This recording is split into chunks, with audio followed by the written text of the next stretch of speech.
Bonjour les amis, aujourd'hui je voudrais vous parler du cercle de Quito. Et en fait, je voudrais vous raconter un petit peu comment est né ce livre. Je promène mon chien avec une dame qui a une voisine et cette voisine a trois enfants. C'est un petit peu compliqué, je crois, avec le père, la mère, elle a du mal à gérer et les enfants sont un peu livrés à eux-mêmes. Et ce que me dit cette dame, le gamin doit avoir 7 ans et elle me dit « Ouh, ce gamin-là, c'est de la graine de délinquant.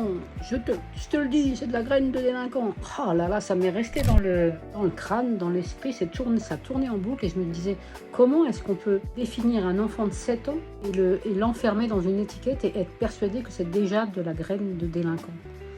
Enfin, c'est resté dans mon cerveau, mais ça s'est pas imbriqué. Et du coup, j'ai cherché la solution. Comment est-ce qu'on peut faire en sorte de casser un peu ça, de défaire les étiquettes qu'on peut coller à des enfants.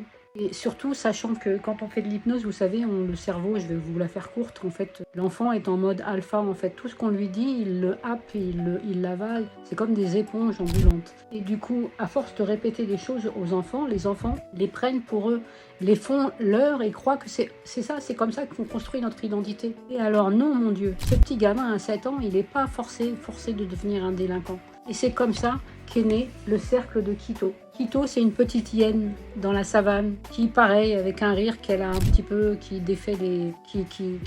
Enfin voilà, on est persuadé que Quito, c'est de la mauvaise graine. Alors qu'en fait, il n'en est rien. Et je vous laisse découvrir. Et j'ai mixé cette petite histoire avec une habitude qui est dans une tribu, les Ubuntu, qui, lorsque les gens font quelque chose de mal, en fait, toute la tribu prend le temps d'entourer cette personne et au lieu de lui taper dessus et de la mettre en prison ou de l'isoler, chacun va prendre le temps de lui rappeler quelque chose qu'il a fait de bien pour lui, en fait. Et c'est une manière, en fait, de remonter et de faire comprendre à la personne tout le bien qu'elle peut apporter à notre monde. Alors prenez soin de vous et dites-moi en commentaire, est-ce qu'on a déjà collé des étiquettes sur vos enfants ou sur vous peut-être quand vous étiez enfant? Prenez soin de vous et que votre vie soit belle.